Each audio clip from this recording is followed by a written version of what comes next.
April 12, 1861. Fort Sumter, Charleston Harbor, South Carolina. 4:30 in the morning. The darkness hung heavy over the water, broken only by the occasional flicker of lanterns along the stone fortifications. Major Robert Anderson stood at the parapet of the five-sided fort, scanning the silhouettes of Confederate batteries that ringed the harbor like predators surrounding wounded prey. The air tasted of salt and gunpowder waiting to be ignited. In the officers' quarters behind him, men who had been his comrades, his fellow West Point graduates, his brothers in the United States Army, were now preparing to destroy him. At 4:30 precisely, a single mortar shell arced through the pre-dawn sky, its fuse trailing sparks like a falling star. It exploded above Fort Sumter in a shower of red light that illuminated the fort's brick walls, the American flag still flying defiantly from its pole, and the faces of the 85 men trapped inside. Then the thunder began. 43 Confederate cannons opened fire simultaneously, their muzzle flashes turning night into hellish day. The bombardment sounded like the earth itself was tearing apart, a continuous roar that could be heard 30 miles away, that rattled windows in Charleston's finest homes, where men and women climbed to their roofs to watch the spectacle as if it were fireworks celebrating some grand occasion. It was no celebration. It was fratricide.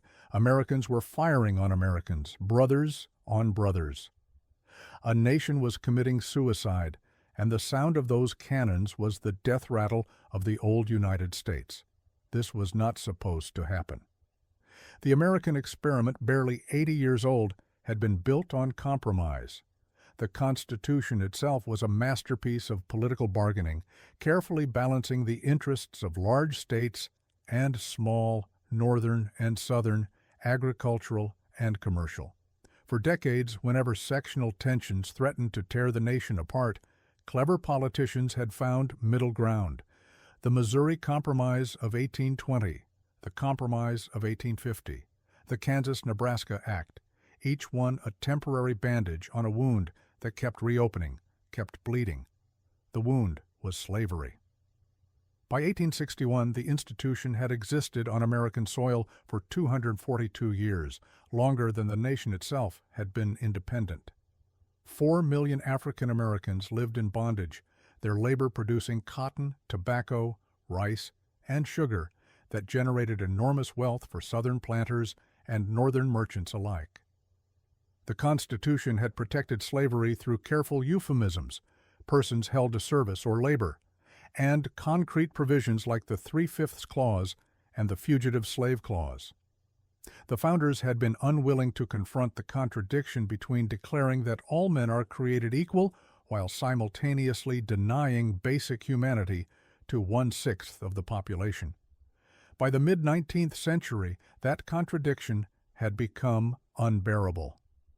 The northern states had gradually abolished slavery, their economies shifting toward manufacturing, commerce, and free labor. The southern states had moved in the opposite direction, becoming more dependent on slavery as cotton production exploded. In 1793, the United States produced 5 million pounds of cotton. By 1860, it was producing 2 billion pounds, more than half the world's supply. That cotton was picked by enslaved hands. The entire southern economy and much of the northern economy that processed and shipped that cotton rested on the institution of human bondage. But slavery was more than an economic system. It was a complete social order, a worldview, a way of life that Southern whites believed was divinely ordained and morally righteous. They read the Bible and found justifications for slavery.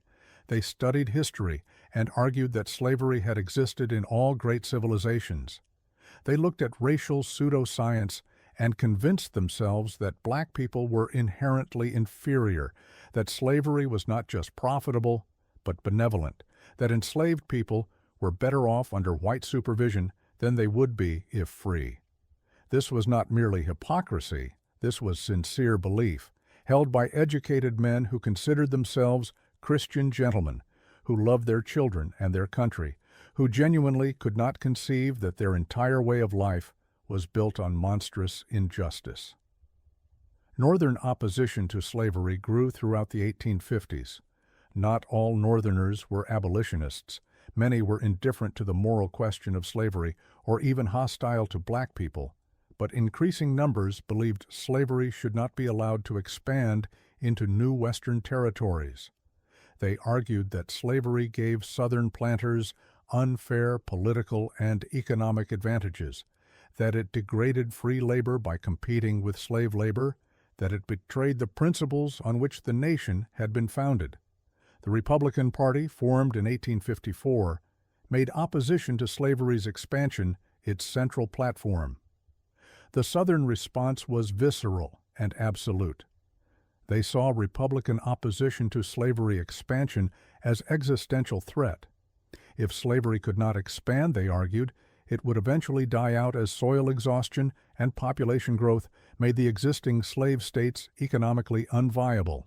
If slavery died, their entire society would collapse. Their wealth would evaporate. Their political power would disappear.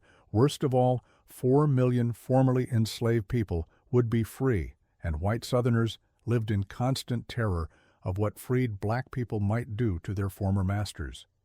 In 1860, Abraham Lincoln won the presidency without carrying a single Southern state.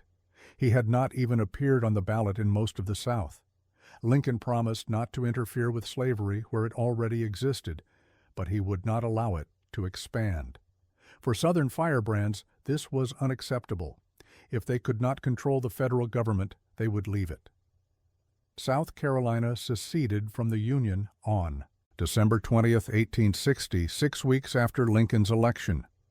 Mississippi followed on January 9th, 1861, then Florida, Alabama, Georgia, Louisiana, and Texas. By February, 7 states had left the Union and formed the Confederate States of America. They elected Jefferson Davis, a Mississippi senator and former Secretary of War, as their president. They drafted a constitution that was nearly identical to the United States Constitution, except that it explicitly protected slavery and states' rights. They claimed they were simply exercising the same right of self-determination that the American colonies had claimed in 1776. But this was fundamentally different from the American Revolution. The colonists had fought for representation and rights denied to them. The Confederates were fighting to preserve their right to own other human beings. The colonists had claimed universal principles, that all men are created equal. The Confederates explicitly rejected that principle. Confederate Vice President Alexander Stephens said it plainly in March 1861. Our new government is founded upon the great truth that the Negro is not equal to the white man, that slavery subordination to the superior race is his natural and normal condition. This was the real cause of the Civil War, not tariffs, not states' rights in the abstract, not cultural differences or economic systems divorced from the labor that powered them. Slavery. The Confederates said so explicitly in their declarations of secession, in their speeches, in their newspapers. They were fighting to preserve slavery, and they were willing to destroy the United States to do it. Lincoln faced an impossible situation when he took office on March 4, 1861. 7 states had already seceded. Federal property throughout the South, forts, arsenals, custom houses, had been seized by Confederate forces, but Lincoln had been elected to preserve the Union, and he believed secession was unconstitutional, that it would set a precedent that would eventually fragment the United States into dozens of squabbling republics. He would not recognize Confederate independence, but he also wanted to avoid starting a war. He hoped somehow that cooler heads would prevail, that secession fever would burn itself out, that compromise was still possible. Fort Sumter made compromise impossible. The fort sat on an artificial island in Charleston Harbor, the most symbolically important location in the Confederacy. South Carolina, the first state to secede, demanded that federal forces evacuate. Major Anderson, commanding the fort's garrison, refused. His men were running out of food. Lincoln faced a choice: abandon the fort and tacitly recognize Confederate sovereignty, or resupply it and risk war. He chose a middle path, announcing he would send food but not weapons or reinforcements. Just food, provisions for men who were starving. The Confederates saw this as a provocation. If they allowed Federal ships to enter Charleston Harbor, they would be acknowledging Federal authority over Confederate territory. On April 11th, Confederate General P.G.T. Beauregard, who had been Anderson's student at West Point, demanded the fort's surrender. Anderson refused. At 4:30 the next morning, the bombardment began. For 34 hours, Confederate artillery pounded Fort Sumter. More than 3,000 shells struck the fort. Miraculously, no one was killed in the bombardment.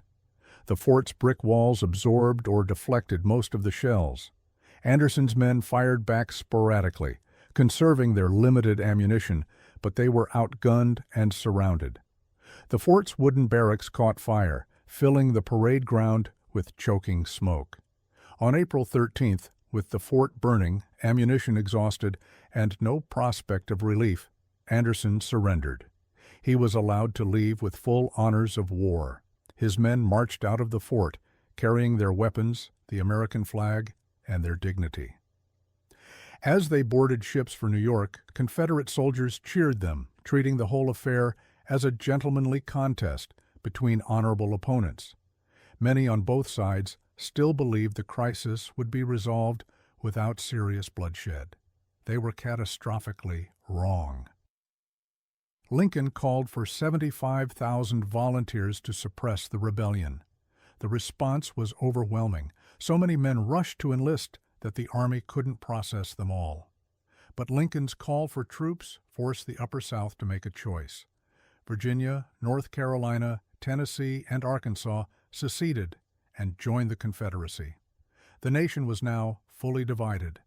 11 Confederate states faced 23 Union states and territories. The population of the Union was 22 million. The Confederacy, 9 million, of whom 3.5 million were enslaved and couldn't fight for their oppressors. The North had overwhelming advantages in population, industry, railroads, and naval power. The South had better military leadership, interior lines of communication, and the advantage of fighting a defensive war on home ground. Everyone expected the war would be short. Northerners believed the rebellion would collapse once it faced determined federal force. Southerners believed Northern workers and farmers lacked the martial spirit to fight seriously, that King Cotton would force European intervention on the Confederacy's behalf, that Northern peace Democrats would negotiate Confederate independence rather than prosecute a long war. Both sides were delusional. The war would last 4 years and cost 750,000 lives, more than all other American wars combined until Vietnam. The soldiers who marched off to war in the summer of 1861 expected glory and adventure. Northern recruits imagined themselves as patriots preserving the Union their fathers and grandfathers had created. Southern recruits saw themselves as defending their homes against Northern aggression, fighting for the same independence the American colonies had claimed in 1776. They were farm boys and clerks, college students and laborers, some as young as 16, some as old as 50. They drilled in town squares, marched to train stations accompanied by bands and cheering crowds, and headed off to war with the confidence of men who had never experienced combat.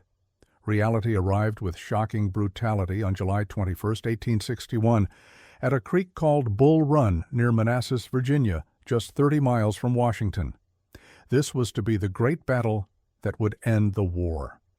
Spectators from Washington, including congressmen and their wives, rode out in carriages with picnic baskets to watch the Union Army crush the rebellion. The Union forces, 35,000 strong, attacked Confederate positions held by 32,000 men. For hours, the battle swayed back and forth. Then Confederate reinforcements arrived, and the Union line broke. The retreat became a rout.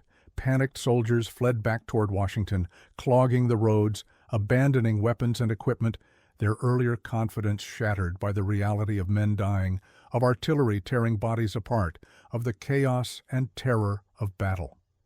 The Confederates were too disorganized to pursue effectively, but the psychological impact was enormous. The North realized this would not be a short, easy war. The South grew overconfident, believing Bull Run proved their superiority. Both were wrong. Bull Run was just the beginning of a war that would consume the nation for 4 more years. The soldiers learned. They learned that war was not glorious adventure, but grinding misery, long marches on bad roads, feet bleeding in worn-out shoes, sleeping in rain and mud, eating hardtack so tough it had to be soaked before it could be chewed, drinking from streams contaminated by human waste and dead animals. They learned that disease killed twice as many men as combat did. Dysentery, typhoid, malaria, pneumonia swept through camps where tens of thousands of men lived in close quarters with primitive sanitation. A soldier who survived a year of campaigning was more likely to die of diarrhea than of a bullet. They learned what modern weapons did to human bodies. The rifle musket, accurate at 300 yards, made frontal assaults suicidal. The mini-ball, a conical lead bullet, tumbled when it struck flesh, shattering bones and tearing massive wounds. Surgeons amputated shattered limbs without anesthetic or with only whiskey to dull the pain, working by candlelight in field hospitals that were charnel houses of suffering. Men screamed until they lost their voices. Piles of severed arms and legs grew outside surgical tents. The smell of blood, of gangrene, of death was something no veteran ever forgot. The symbolic object that soldiers on both sides carried was the photograph. For the first time in human history, soldiers could carry images of their loved ones into battle, small daguerreotypes or tintypes of wives, children, parents, kept in breast pockets over hearts. Before battle, men would look at these photographs, trying to remember why they were fighting, trying to hold on to something human before the inhuman violence began. After battle, searchers would find photographs on dead men's bodies and attempt to return them to families. These photographs represented everything the war was destroying: homes, families, normal life, a future that many would never see. The war escalated beyond anything the participants had imagined. Early illusions about gentlemanly warfare between honorable opponents evaporated. The Union adopted a strategy of total war, targeting not just Confederate armies, but the economic and social systems that sustained them. General William Tecumseh Sherman's march through Georgia and South Carolina in 1864-1865 deliberately destroyed everything in its path: crops, livestock, railroads, factories, homes. Sherman believed that making Southern civilians feel the hard hand of war was the only way to break their will to fight. "War is cruelty," he wrote, "and you cannot refine it." The Confederacy, meanwhile, fought with increasing desperation.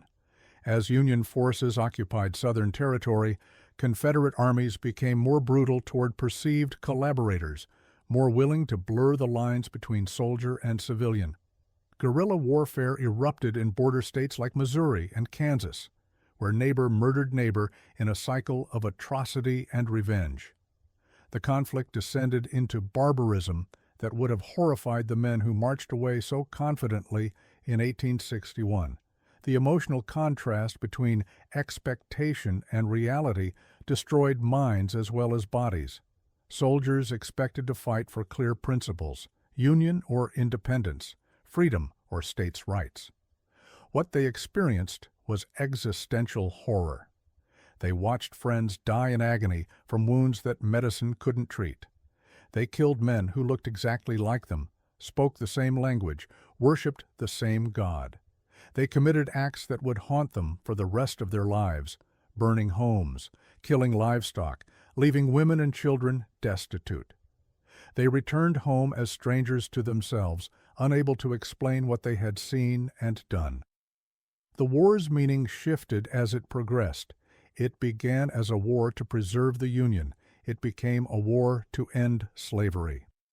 On January 1, 1863, Lincoln issued the Emancipation Proclamation, declaring that all enslaved people in Confederate territory were free. The proclamation was a war measure. It didn't free enslaved people in border states that had remained loyal to the Union, but it transformed the conflict. The Union was now fighting not just to restore the nation, but to remake it, to fulfill the promise that all men are created equal. For enslaved people, emancipation was both liberation and trauma. As Union armies advanced through the South, enslaved people fled to Union lines by the tens of thousands. Contraband camps sprang up around Union camps, makeshift communities of freed people who had nothing but their freedom. Many died of disease and exposure in these camps. Many more joined the Union Army.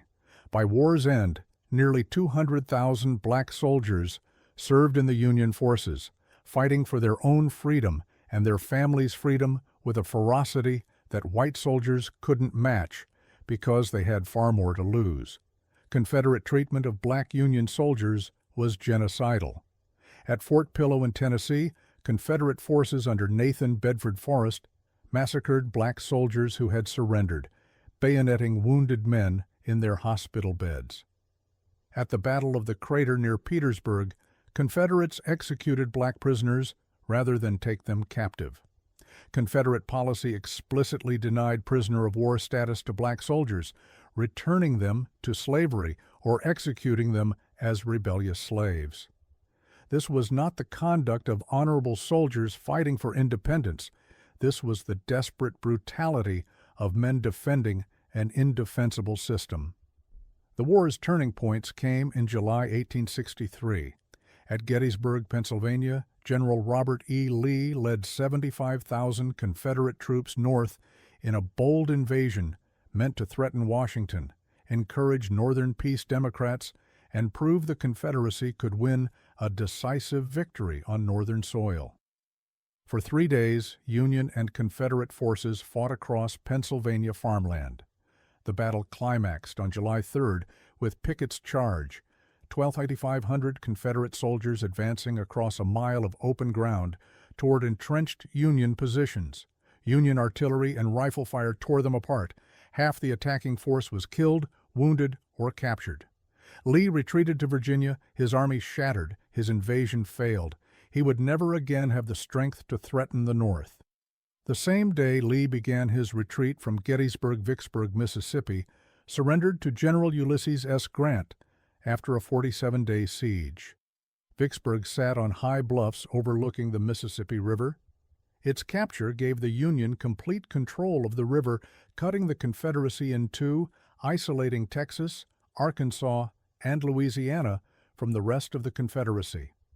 Grant had achieved what Lincoln called the key to winning the war, taking Vicksburg open the Mississippi from Minnesota to the Gulf of Mexico. The Confederacy was now slowly dying. Union armies controlled the Mississippi River and large portions of Tennessee. The Union naval blockade was strangling Southern commerce.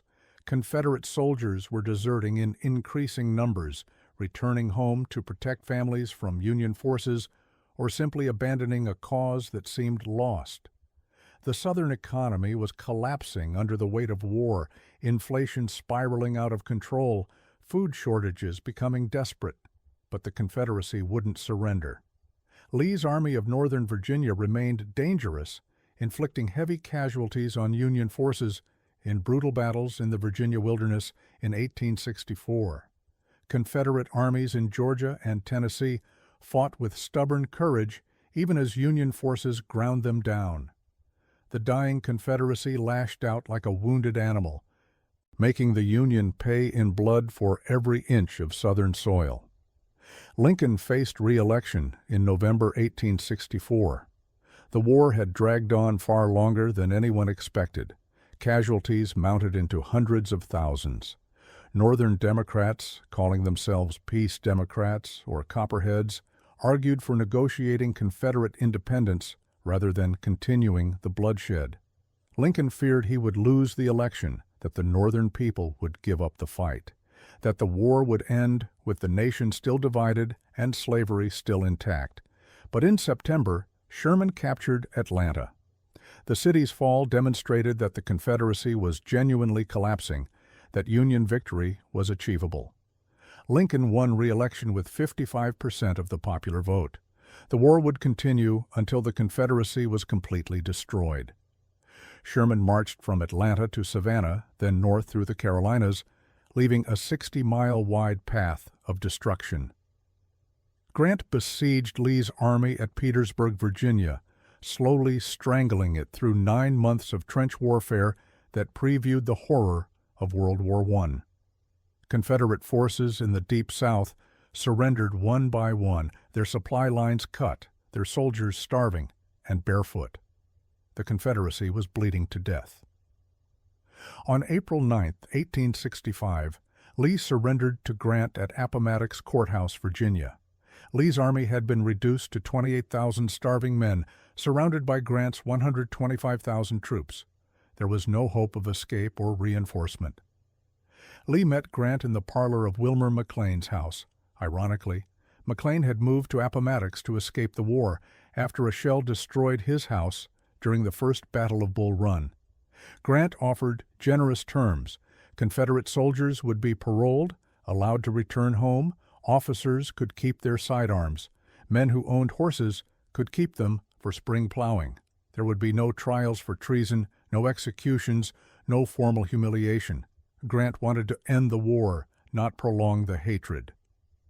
Lee signed the surrender. His men stacked their weapons and furled their battle flags. The Confederate armies in North Carolina, Alabama, and Texas surrendered in the following weeks. The Confederacy ceased to exist. The war was over. 5 days after Lee's surrender, John Wilkes Booth, a Confederate sympathizer and famous actor, shot Abraham Lincoln in the back of the head as the president watched a play at Ford's Theater in Washington. Lincoln died the next morning, April 15, 1865. He had guided the nation through its greatest crisis, preserved the Union, ended slavery, and articulated a vision of what America could become. He would not live to see that vision fulfilled. His death cast a shadow over the Union victory, robbing it of joy, replacing celebration with mourning. The statistics of destruction were almost incomprehensible. 750,000 dead, 2.5% of the American population. If the United States suffered proportional casualties today, it would lose 8 million people. Another 400,000 wounded, many maimed for life, entire southern cities reduced to ruins, railroads destroyed, plantations burned. The southern economy collapsed so completely it wouldn't recover for generations. The South in 1865 looked like Europe in 1945, devastated, traumatized, facing an uncertain future. But something had been gained. Slavery was dead. The 13th Amendment, ratified in December 1865, abolished slavery throughout the United States. 4 million people who had been property were now free. The promise of the Declaration of Independence, that all men are created equal, was finally partially, incompletely realized. It was a revolutionary transformation achieved through revolutionary violence. Reconstruction, the process of reuniting the nation and defining the status of freed people, proved almost as difficult as the war itself. The 14th Amendment, ratified in 1868, granted citizenship to all persons born in the United States. The 15th Amendment, ratified in 1870, prohibited denying voting rights based on race. For a brief period, black men voted, held office, served on juries, and exercised political power in the South. But white Southerners, unable to accept racial equality, launched a campaign of terrorism to restore white supremacy. The Ku Klux Klan and similar organizations murdered black leaders, burned schools and churches, intimidated voters. Northern commitment to protecting black rights gradually weakened. Federal troops were withdrawn from the South in 1877 as part of a political compromise. Southern state governments, controlled by white Democrats, systematically dismantled black political rights through violence, fraud, and legal restrictions like poll taxes and literacy tests. By the 1890s, a system of racial segregation and oppression, Jim Crow, had been established throughout the South. Black people were denied the vote, excluded from most economic opportunities, subjected to constant violence and humiliation. Lynching became a tool of racial control. Thousands of black men and women were murdered by white mobs who faced no legal consequences. The promise of freedom that the Civil War had seemed to offer was betrayed, and that betrayal would poison American society for another century. Yet the war had still changed America fundamentally. The federal government emerged from the conflict far more powerful than it had been in 1861. The question of whether states could secede had been answered with blood. The Union was perpetual and indivisible.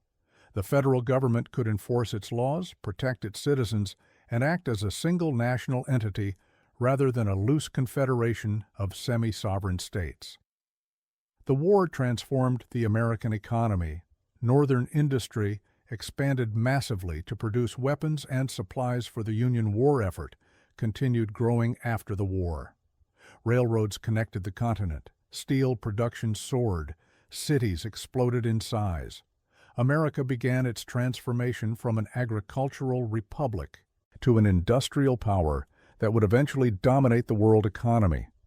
The South, by contrast, remained agricultural and poor, its economy crippled by the destruction of slavery and war devastation, a region apart from the prospering North. The soldiers who survived returned home carrying their photographs, those small images that had sustained them through horror. But the people in the photographs had often changed as much as the soldiers themselves. Wives who had managed farms and businesses alone, children who had grown up without fathers, parents who had aged a decade in 4 years. The soldiers struggled to fit back into civilian life. Many drank to forget. Many woke screaming from nightmares. They gathered at reunions and spoke to each other in a language only veterans understood, trying to make sense of what they had experienced. In later years, as the passions of war faded and veterans on both sides grew old, a mythology of reconciliation emerged. Union and Confederate veterans shook hands at Gettysburg reunions. Monuments to Confederate soldiers were erected throughout the South and even in the North. The lost cause narrative, that the Confederacy had fought for states' rights rather than slavery, that Confederate soldiers were honorable men defending their homes, that Reconstruction was a vindictive Northern occupation, became deeply embedded in American culture. This reconciliation was built on erasing the war's central truth. The Confederacy fought to preserve slavery. Union victory destroyed slavery and created the possibility of racial equality. Those truths were gradually buried under sentimentalism about brave soldiers on both sides, under false equivalence between Union and Confederate causes, under a desire to reunify white Americans at the expense of black Americans whose freedom and citizenship were the war's true achievement. The Civil War's legacy remains contested today. Were Confederate soldiers patriots or traitors? Should Confederate monuments stand or be removed? Was Reconstruction a noble effort to create racial justice or a corrupt occupation? These questions still divide Americans because the fundamental issues the war addressed, racial equality, federal versus state power, the meaning of American identity, remain unresolved. What cannot be contested is that the war transformed the United States. The nation that emerged from the war was fundamentally different from the one that entered it.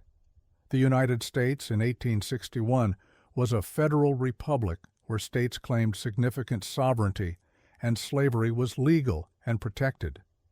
The United States in 1865 was a nation where federal authority was supreme and slavery was abolished. The first United States had been a failed experiment in holding together fundamentally incompatible societies. The second United States was forged in blood and trauma into something unified however imperfectly. The war proved that democracy could survive existential crisis.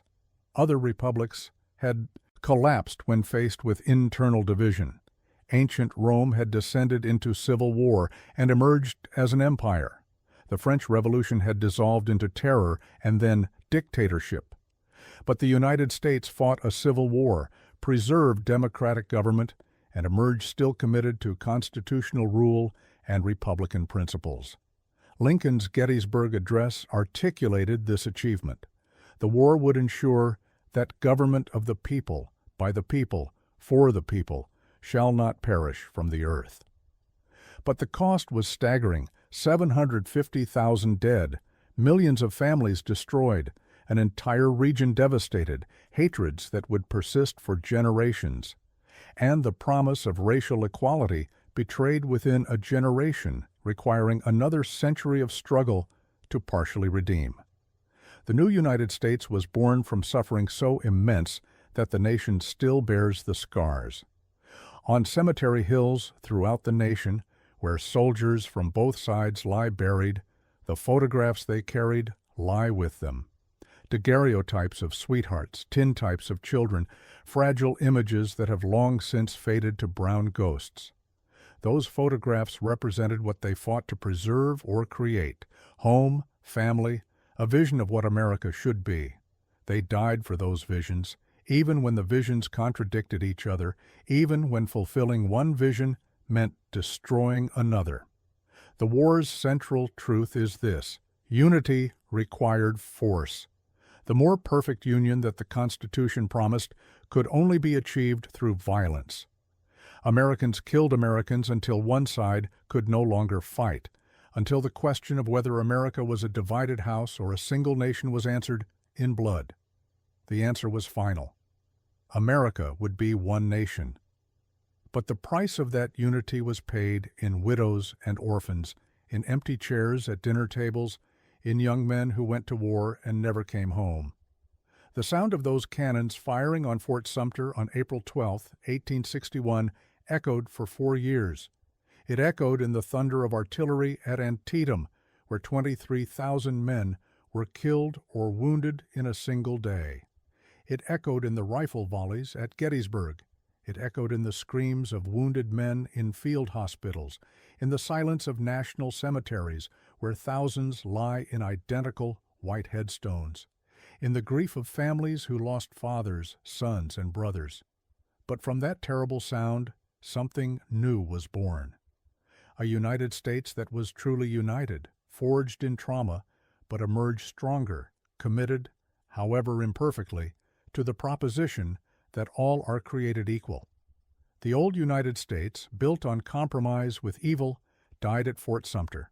The new United States, born at Appomattox, was flawed and would struggle for generations to live up to its ideals. But those ideals, union, freedom, equality, survived the crucible of civil war. They survived because Americans, wearing both blue and gray, were willing to die for what they believed, even when those beliefs led them to kill their countrymen. Photographs fade, the veterans die, the memories blur, but the truth remains.